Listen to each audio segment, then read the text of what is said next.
La lèpre, maladie millénaire qui a fait des ravages en Occident au Moyen Âge, continue aujourd'hui de toucher des centaines de milliers de personnes dans les pays du Sud. La lèpre est la maladie de l'ignorance et de la pauvreté. Elle atteint des personnes de tous les âges, enfants, adultes et vieillards. Elle provient d'un bacille découvert par le bactériologiste norvégien Hansen en 1873. La lèpre ne tue pas, mais ronge les nerfs, puis défigure, mutile, paralyse les membres et rend aveugle. Les lépreux sont souvent exclus de leur société par peur d'une contagion possible. En 1981, la commission médicale de la Fondation contribue à l'élaboration d'une polychimiothérapie, le premier traitement efficace contre la lèpre qui permet de guérir le malade en 6 à 12 mois. Depuis 25 ans, 14 millions de personnes ont été guéries de cette infection. Cependant, même si la lèpre a reculé, elle n'est pas pour autant éradiquée. Ce sont des zones dépigmentées et qui sont insensibles en fait au toucher. Chaque année, plusieurs centaines de milliers de malades sont dépistés et autant sont en traitement. Il n'existe pas de vaccin anti-lèpre à ce jour, mais la recherche avance et le travail de l'équipe du professeur Stewart Cole de l'Institut Pasteur a conduit au décryptage du génome du bacille de la lèpre. Cette découverte donne l'espoir d'un dépistage plus efficace. Un diagnostic précoce devrait permettre de sortir du cercle infection-contagion et d'enrayer la maladie.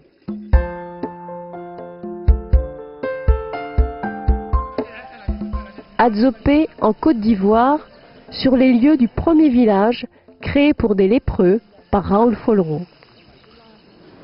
Chaque jour, des malades dépistés trop tardivement sont opérés. Leurs mains, leurs pieds déformés sont réparés. Grâce à la rééducation, ils recouvrent l'usage de leurs membres, seule solution pour retrouver du travail et leur place dans la société.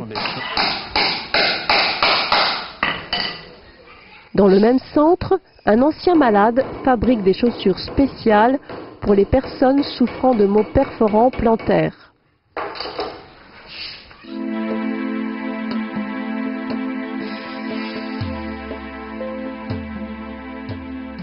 « 2 à 3 millions de personnes dans le monde sont touchées par des infirmités dues à la lèpre. À Madagascar comme ailleurs, elles ont besoin d'une prise en charge adaptée. Dans ce village, comme ce sont des anciens malades qui sont tous déjà guéris, mais ils ont des séquelles, on fait des bains de mains et des pieds pour prévenir des crevasses ou des surinfections surajoutées après. Parce que dans la lèpre, il y a une atteinte des nerfs qui entraîne des crevasses au niveau de la peau. Donc il faut le trompage et le huilage pour que la peau reste bien souple.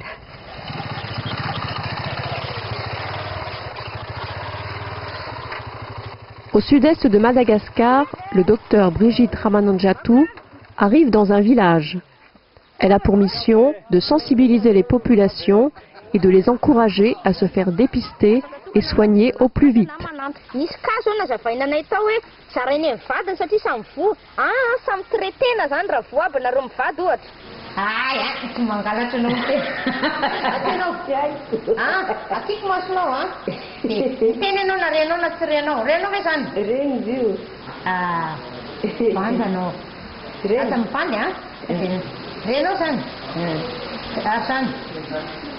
Brigitte rencontre Suzanne, qui est malade, et lui propose un traitement de 6 mois, après lequel elle sera définitivement guérie.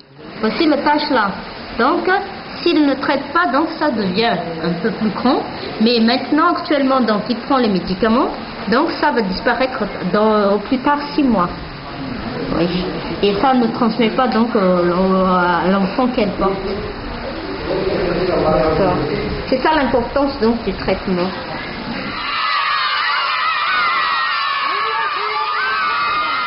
Direction Manakar, Aujourd'hui, c'est l'événement.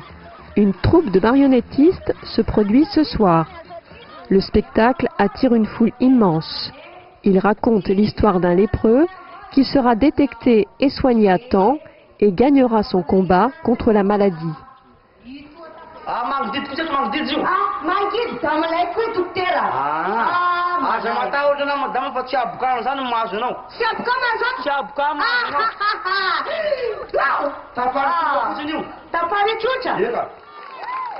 Cette troupe peut ainsi sensibiliser en une seule fois un très grand nombre de villageois. Si on décide de faire une petite conférence publique médicale au poste de santé, on aura 10 ou 20 personnes. Là, on essaie de faire un spectacle festif, de ramener un maximum de gens et de faire circuler l'information que la lèpre se guérit facilement, que ça commence par une petite tâche. On espère que cet événement où il y a des milliers de personnes, on va en parler pendant des jours et des jours, des semaines et des semaines et des mois, et c'est ce qui se passe en réalité. Les gens dans la brousse ensuite entendent parler de ce qui s'est passé à Manaka et l'information est diffusée au maximum.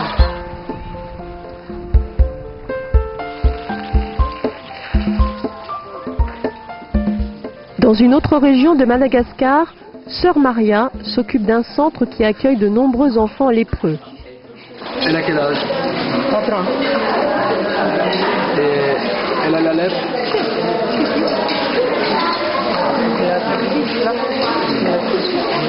C'est la plus jeune? La plus jeune, ça, c'est l'autre, les deux. Elle soigne ses petits protégés et veille à ce qu'ils prennent bien leurs médicaments devant elle. C'est important de prendre le médicament. C'est très important. C'est très important de le faire devant nous.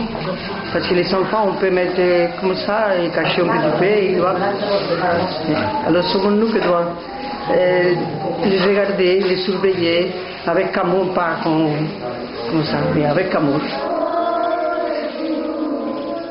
Bonjour les enfants.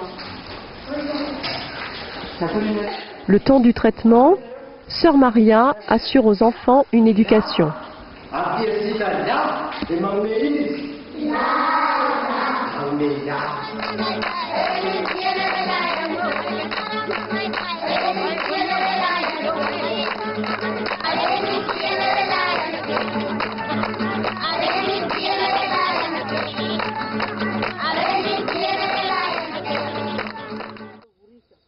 À Madagascar, d'anciens lépreux, très mutilés par la maladie, ont reçu une aide de la Fondation pour pouvoir développer une pépinière et cultiver des plants d'essence locale qui seront vendus. Ils peuvent ainsi gagner leur vie grâce à une activité génératrice de revenus. Pour nous, à la Fondation Raoul Follereau à Madagascar, le traitement de tous les nouveaux cas de lèpre qui apparaissent est fondamental. Mais à côté de ça, tout le travail de réinsertion des anciens malades qui malheureusement ont été très mutilés par la maladie est très important. Et c'est important pour tous ces anciens malades de pouvoir gagner leur vie dignement avec un travail à leur portée. Et là, on a cette pépinière extraordinaire où ils font des plantations de petits arbres et de plantes ornementales qui vont pouvoir aller vendre au marché et avec lesquelles ils vont gagner leur vie.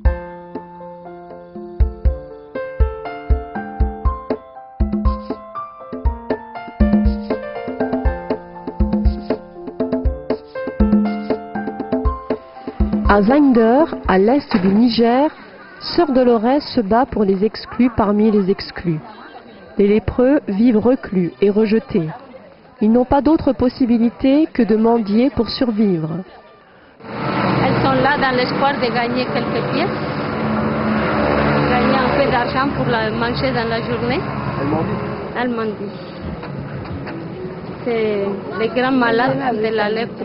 Elles sont facilement donnés à la mendicité parce qu'ils n'ont pas beaucoup de ressources pour vivre. Pour les sortir de ce cercle infernal, Sœur Dolores les aide à se réinsérer.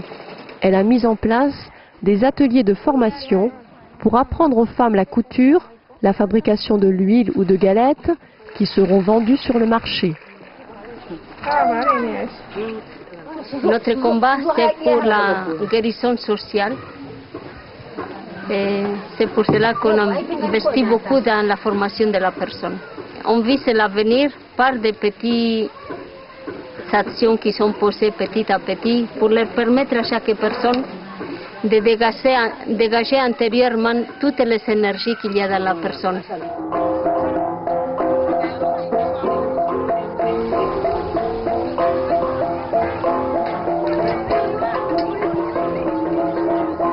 Au nord du Vietnam, le village de Plengol est bâti sur une colline et regroupe 42 maisons habitées par des lépreux. Dans un champ de café, hommes, femmes et enfants recueillent dans les paniers les précieux grains. Pour eux, cette récolte est le symbole de la richesse.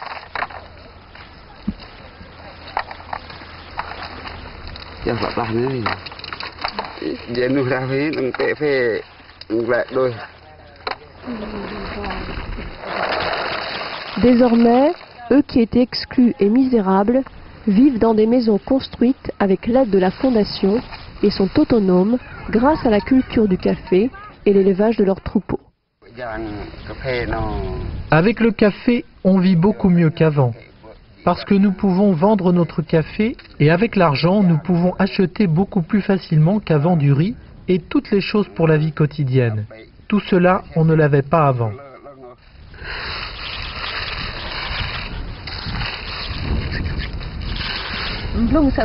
Avant, les lépreux vivaient éloignés du village.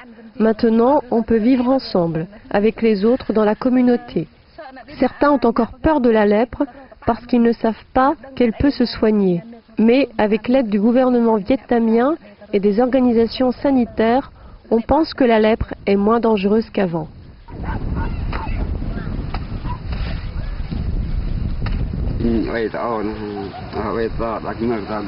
Depuis que le projet de village a abouti ici, tout a changé dans ma vie. Je suis plus optimiste. Je vois la vie plus belle. Avant, je vivais à l'écart. Maintenant, je vis avec tout le monde ici. J'ai une maison, j'ai un terrain pour cultiver. Je peux penser à l'avenir de mes enfants. Bye.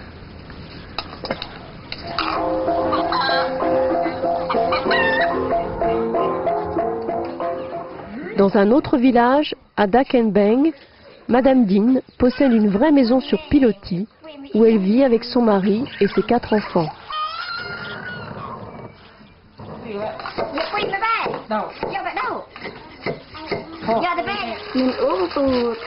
Nous sommes en traitement. Voilà les médicaments qu'on nous a donnés. Ce sont de nouveaux médicaments pour 6 mois. Chaque mois, une tablette comme ça. Voilà ce qui reste. Je prends ces médicaments parce que là, sur ma jambe, je ne sens plus rien. Si je prends ces médicaments, je peux travailler. Si je ne les prends pas, je ne peux pas travailler. J'ai chaud partout. Je ne me sens pas bien. Je ne peux pas marcher, donc je prends le traitement. J'ai beaucoup d'enfants. Alors, si je ne travaille pas, ils n'ont rien à manger.